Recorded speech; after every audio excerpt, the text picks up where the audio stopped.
What's going on, guys, and welcome back to our Survive in Java series. Now, I have noticed over the past few episodes that we have been doing a lack of something, and that is going to be, we've not really done much with redstone or farms. We've done like a lot of sort of cosmetic type stuff and then adventuring type stuff, exploring the new 1.19 update and sort of sorting out the blocks. So got the Sculk blocks behind us there. We've got some mud blocks which is in the clay chest, and then we've also got the mangrove blocks which is all the way back over here. So what I thought we could do today is actually try to automate some of the new stuff, and we have actually fortunately still got a zombie spawner that's just sitting behind our storage system, which is just over here, and we are yet to do anything with it. Initially I was thinking about just turning it into an XP farm, because I tend to spend a lot of time waiting around here for stuff to feed through our mammoth of a sorting system. So what I think we can do is actually convert this zombie spawner into a Sculk catalyst sort of farm. Like using the new Sculk catalyst, if you have mobs that die near it or on it, they will then send a pulse to surrounding blocks, change the blocks to the actual Sculk blocks, and then also the Sculk veins and whatnot. But what we are aiming to do is that I actually prefer the Sculk veins a lot more than the Sculk blocks. So instead of using a sort of cobble gen or a stone generator in order to get Sculk blocks, we're just going to be aiming to get over the Sculk sensors, a few Sculk shriekers, and a bunch of the Sculk veins, which is the main thing I want to get. So it does mean me having to sort of dig out a bit of an area, but we've got a bunch of different sort of, I was going to say buffs, because I've been watching a lot of streamers and YouTubers play Terraria, but it's not buffs.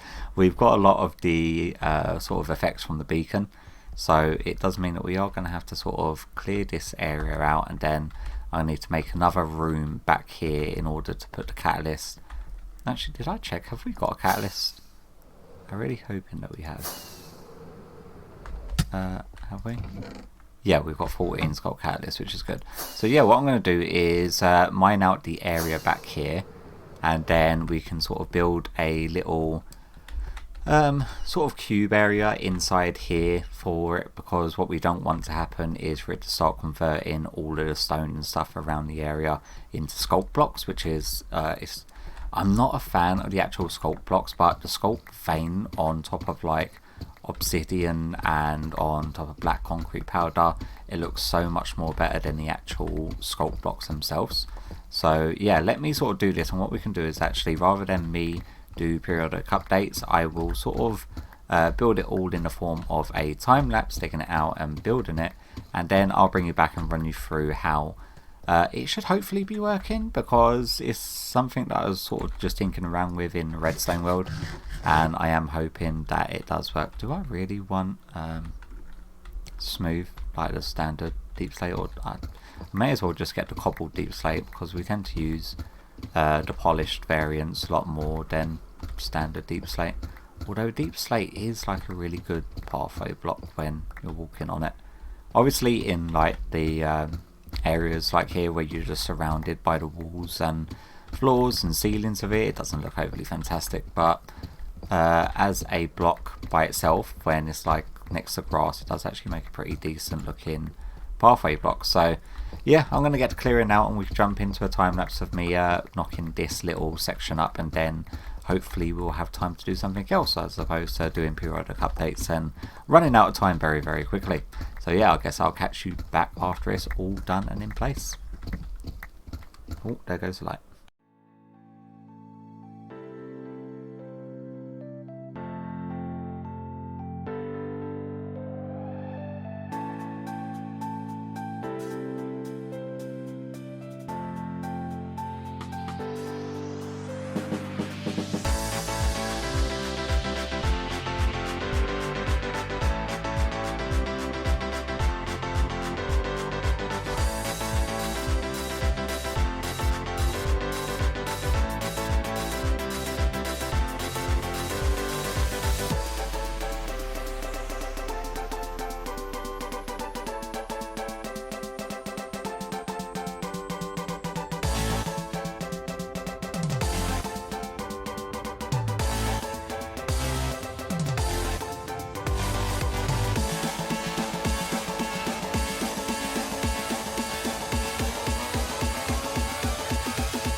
Alright guys, so we've actually got the farm up and running now.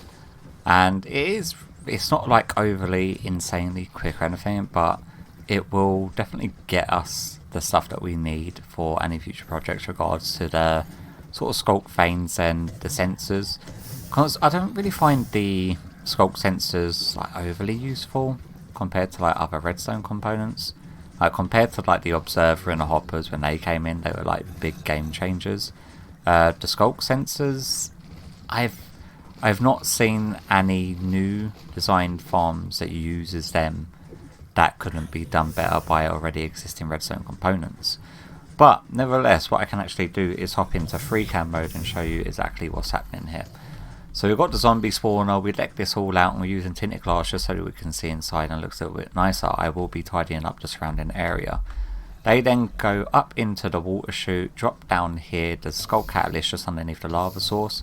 I've got the lava source there because any mob that dies, regardless if it's in lava or not or on a spike, the lava's just getting rid of the rotten flesh and I need the armor because I don't want to have to deal with any of that crap. And then I've got a bunch of half slabs and I've used the deep slate tiled walls around the outskirts in order to prevent the Sculk from spreading further. So it's actually contained to just this like sort of box, which means the Sculk pulses will always sort of end up here. I'm hoping that wardens can't spawn, otherwise it could be very bad. And then what we've got is a sort of shifting slime block floor that moves our character left to right in order to actually harvest the blocks. And that actually works out really well, so that way you can sort of AFK here and carry on harvesting. But yeah, it's like rarely you will get the Sculk Shriekers. The Sculk sensors are a little bit more common than that, but to be honest with you, it really just depends on where the pulses end up, because all the blocks around it, they can actually hold, it's like 1,000 charges, and I think each mob that dies, especially zombies, I think they're only 10 times charges. So each zombie that dies is only 10 charges, and eventually when the blocks, like the surrounding blocks, will get full with charge, they'll end up pulsating back to these blocks. And what will happen is that when zombies aren't actually spawning, the pulses are still running around until they reach somewhere where they can be sort of utilised. So eventually it will reach the centre here and we will get the Sculk veins and the Sculk sensors and the Sculk Shriekers. But I just thought it was going to be like a nice little addition to our little base area. That way, like when we're waiting for stuff to feed through our collecting, like not our collecting system but our sorting system, that we'll have something here to do. So that way we'll be harvesting a certain resource here at our base while we're having stuff feed through our sorting system, which is what I'm actually going to have to go and do now, because at the moment I've got a double chest over there plus a bunch of shulkers. I know it doesn't look fantastic at the moment, but once the copper oxidizes, I'm unaware whether or not the half slabs oxidize when they're put down or not. I also don't know if these blocks will oxidize if they're covered with the Sculk veins. But yeah, like we've got over a stack and a bit of Sculk vein in there, 3 more sensors with a Shrieker, 6 sensors in there, 2 more sensors and 3 and a bit stacks of Sculk veins there, and that's like less than about 5 minutes of me actually harvesting. And zombies are going to keep on spawning there if I'm in range, but what I am going to have to do now is clear my inventory, clear all of this crap. I did notice that I'm missing quite a few different things. I'm missing an entire redstone box somewhere, so I'm going to have to try and find that. But nevertheless, that's this little project done and dusted. What I will do in between this episode and next is obviously tidy around the outskirts of this and make it like a self-contained units and actually do a better way in and out, because we've got this thing here which leads to our rail car and our nether portal. I'll do like another doorway here, hide all of this section of our sorting system and then have it coming through. But yeah, let me sort of tidy up and then we can move on to working on something else.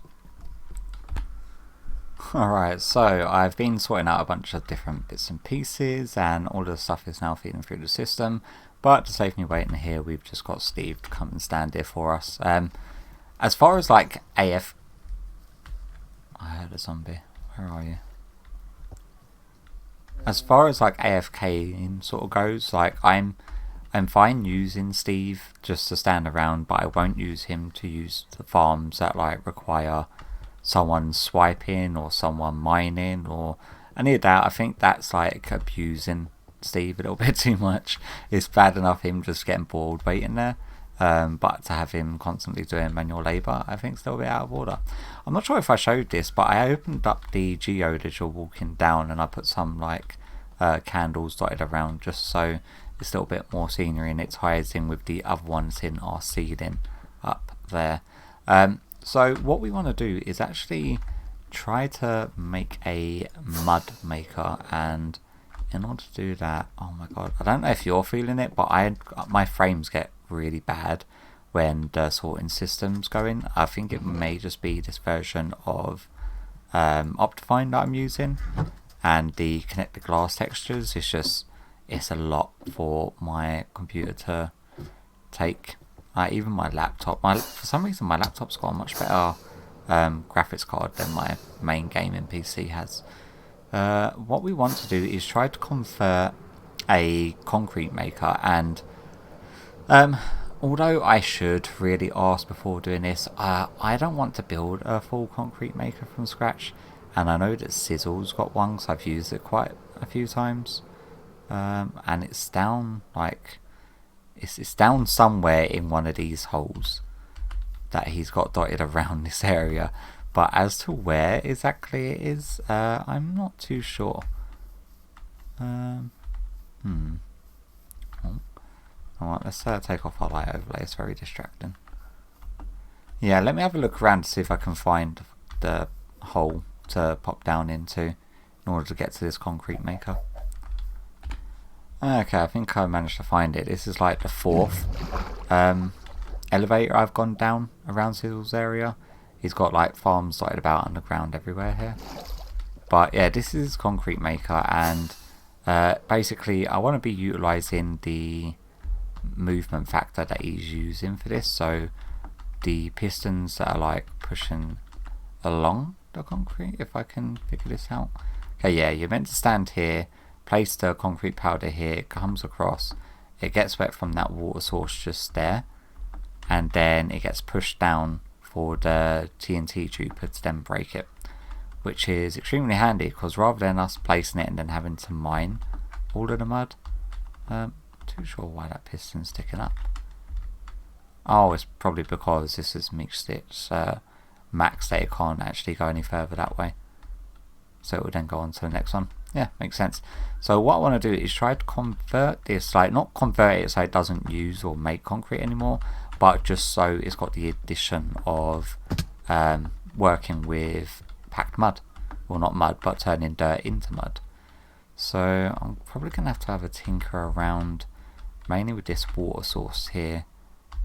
I think I should be able to do it though. But yeah, let me have a sort of think and then I'll see if I can figure something out. Alright, so I think I've figured a way of doing it without compromising his system. It's going to be a lot of jumping around and trying to get redstone in places that are awkward. So I have actually set up some scaffolding down there, and rather than me trying to do this on camera, because it's going to be really finicky working around the existing redstone and making sure I don't interrupt any of this mechanism, so I'm trying to keep everything on this side. And I'm fairly sure I've got enough room in order to have my system sort of replace this block here. But yeah, we'll see how we get on. And I've made sure to take screenshots of all the like redstone already, so if anything does go awry I can sort of put it back together and fix it. I have already had to replace the mechanism here for pushing the concrete powder over, because the note block system with the observers recognizing the state of change of the note block pending the powder that you put under it, it wasn't doing the same for the dirt block. So I've done an old school redstone torch method using target block for doing the piston pusher, and yeah, we'll sort of see how we get on. And what I'll do is just jump into time lapse quickly to get this sort of knocked out. It shouldn't take very long, and then I'll bring you back to show you how it all works.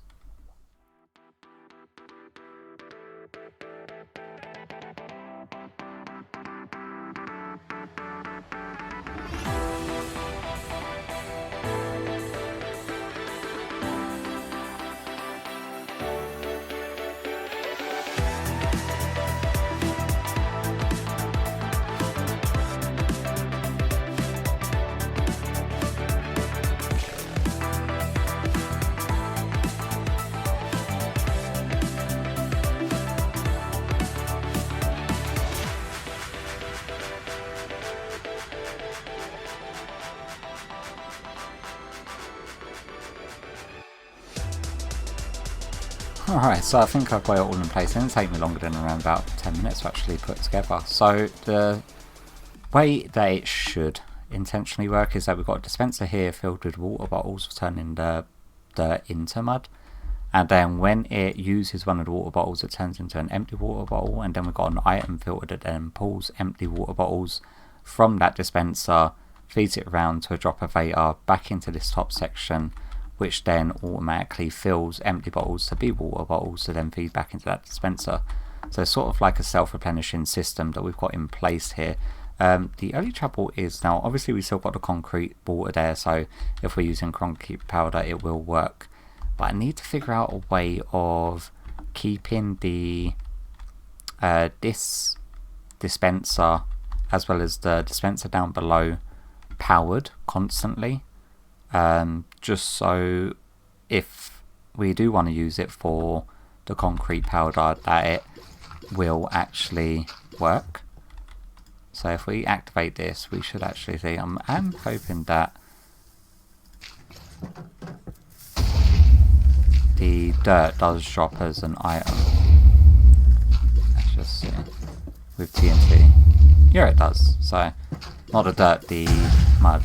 But how far? Oh, okay, so you can't spam it because the water bottles aren't filling that quickly. But if you time it correctly,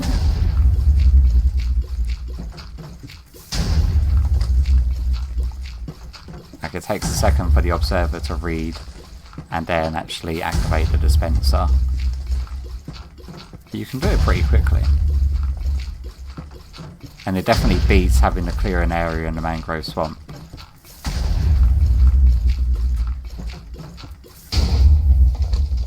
But now we need to figure out how to deactivate the system. Right, we got a water bottle there just because where we were trying to spam it, it wasn't really filling up quick enough. Put one there in reserve.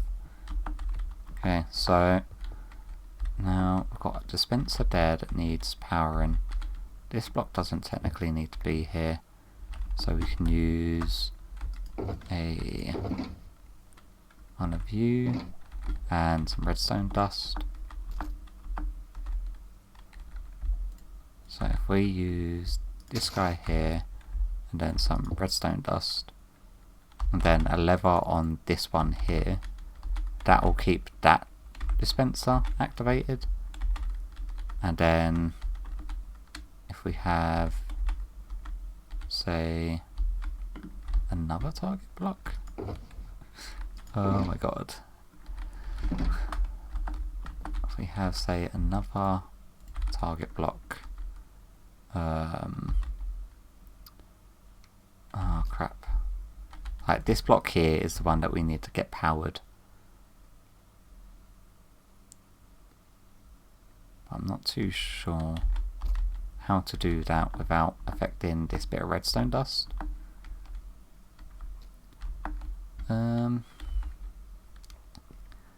Unless quasi-powering will work.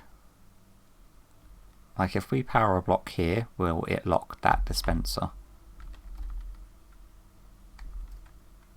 I guess we could find out. If we do that and have redstone dust here, and then we power, grab a lever, and then we just put a lever up there. Will this now still turn into... Oh.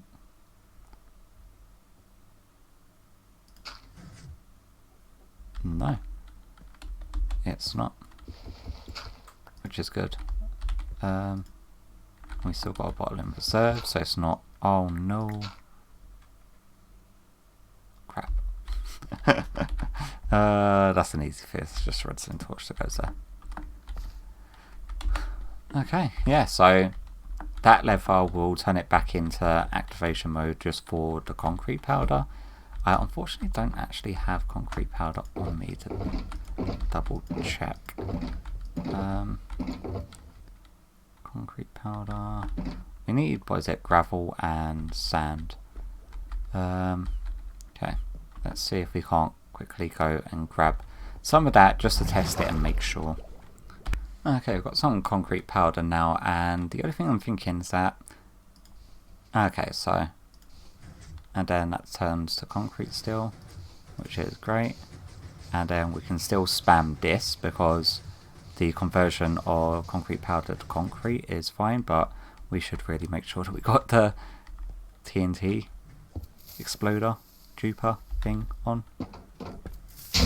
Otherwise it's going to lock up all of the pistons. Just hold it here and just make sure. So you just do about a stack. And we're not hearing that dispenser or the other dispenser going off. We've actually got a couple of stacks. That's great. And then if we want to activate our mud maker, there we go. So it does take a turn for this to sort of register and for the dispenser to unlock. So we will get the odd bit of dirt that makes its way through. But it's just going to get blown up and then pick back up down there anyway. But yeah, it's not bad for a little conversion system. And it saves us having to have yet another big sort of TNT duper with collection water tray just by utilising what Sizzle already has in place. But I will give him, I will send him a message and let him know that I've sort of converted his concrete maker into a hybrid mud maker and concrete maker, and that there's a lever to switch between. But what I'll do is I'll make sure I turn off the mud maker section before putting it into, before heading off anyway. Oh, that's my torch, give me that back. Yeah, the mud itself is a fairly decent looking block, I like it. But the mud bricks I actually really like, especially when it comes to pathway designing. I've got so many different designs that's using mud bricks at the moment.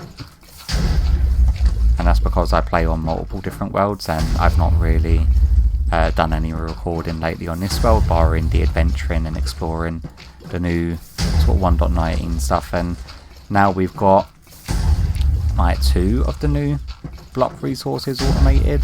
We are going to have to probably get into doing a better wheat farm, because at the moment the current wheat farm that we've got is very, very manual, and considering it's a 1-for-1 conversion with mud to make packed mud with a piece of wheat, having wheat automated I think is going to be sort of necessary, just so that we can make enough mud bricks for when we want to use it. Because no doubt when I use it, I'll be using it in very, very mass quantities, just like I do with every other material, because all of my builds seem to be well over the top. But yeah, I'm quite happy with the way that this is now working. I am going to have to seriously do some tidying up. Glass, you can go in there. Note block, you apparently can't go anywhere. What about redstone dust? Nope, no room. No room in the inn. No, you don't go there, you go into this one. Okay, give me a sec to tidy up and I'll bring you back. Alright guys, so I think that's definitely going to be all the time we've got for today's episodes. We've managed to automate both of these different farms. And if you're wondering, yes, slabs do oxidize. It's going to take a very long time for all of this to oxidize though, but I am just going to leave Steve AFK on this world in the storage room, just for him to sort of allow this stuff to sort of oxidize, and pretty much that's the only thing he's going to be doing over here. And as like the other people that do come on have sort of admin rights, so they can kick him if it's causing any lag or any issues when they're trying to do stuff.